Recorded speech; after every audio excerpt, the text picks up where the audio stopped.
kehadiran Pandu dan Kunti. Namun Gandari tidak ikut dalam penyambutan. Ibu Ambalika merasa khawatir. Dalam tradisi, jika ada wanita yang sudah menikah lalu tidak ikut dalam penyambutan, itu berarti pertanda nasib buruk akan menimpa keluarga Pandu. Namun tiba-tiba kekhawatiran Ambalika hilang. Ternyata Gandari pun datang untuk menyambut.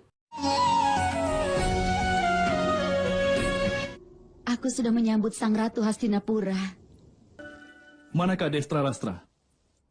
Apa dia masih marah padaku?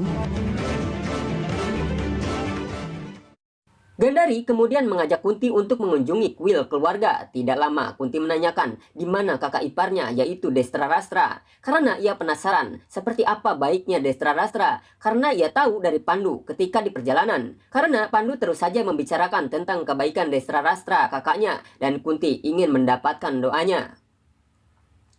Akan tetapi Kunti memiliki perasaan takut jika dirinya menjadi duri di Hastinapura karena ia telah mendengar perselisihan yang terjadi antara Pandu dan Destra Rastra. Namun menurut Gandari berita itu tidak benar karena Destra Rastra mempunyai cinta yang sangat besar untuk Pandu. Bila cinta dan kebohongan saling bersaing, maka cintalah yang akan selalu menang. Perang! Perang! Di tempat lain, Sangkuni mengatakan kalau kebohongan selalu menang karena menurut dirinya kebohongan itu adalah perang dalam pikiran. Tidak lama datanglah Pandu bersama Widura, di mana Pandu meminta agar kakaknya mau mendoakan Pandu beserta istrinya Kunti. Kunti ingin datang ke sini untuk minta doamu. Ketika Pandu ingin mengajak Kunti untuk mendapatkan doa Destra Rastra, namun Sangkuni malah tidak mengizinkannya dengan meminta izin kepada Pandu untuk mendoakannya keesokan harinya. Dan dari sini terlihat sekali Destra Rastra sudah mulai dikuasai Sangkuni untuk mengikuti permainan liciknya. Baiklah. Besok pagi kami akan ke sini untuk meminta doamu, Kak. Dan aku rasa permainan daduku akhirnya mulai masuk akal bagimu. Ketika Kunti melihat bunga teratai, ia pun menghampiri bunga itu untuk mengambil bunga tersebut. Akan tetapi duri dari bunga tersebut melukai tangannya. Akibat itu secara tidak langsung, Kunti mengingat kembali ucapan Primbada untuk tidak membocorkan rahasianya agar tidak terluka.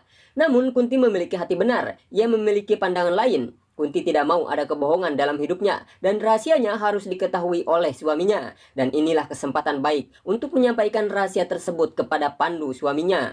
Di tempat lain, di pemukiman warga Hastinapura, Radha bertanya kepada suaminya yaitu Adirata. Suamiku, bukankah tadi ketika Raja dan Ratu melihat kemampuan Karna memanah, mereka terlihat kagum?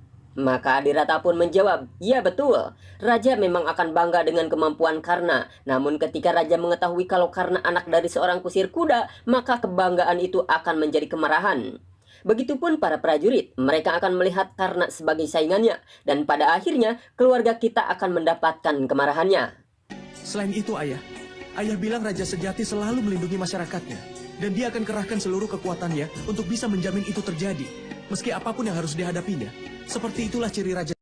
Namun karena tetap mendebat ayahnya hingga sang ayah menjadi marah. Dan kemudian menyuruh sekalian Karna menunjukkan saja kemampuannya di depan Raja.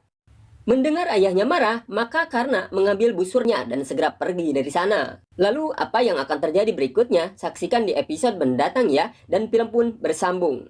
Untuk lanjutan ceritanya, klik linknya di deskripsi atau di kolom komentar ya. Subscribe dan nyalakan loncengnya agar mendapat notifikasi dan tidak ketinggalan lanjutan ceritanya. Dan terima kasih telah menonton.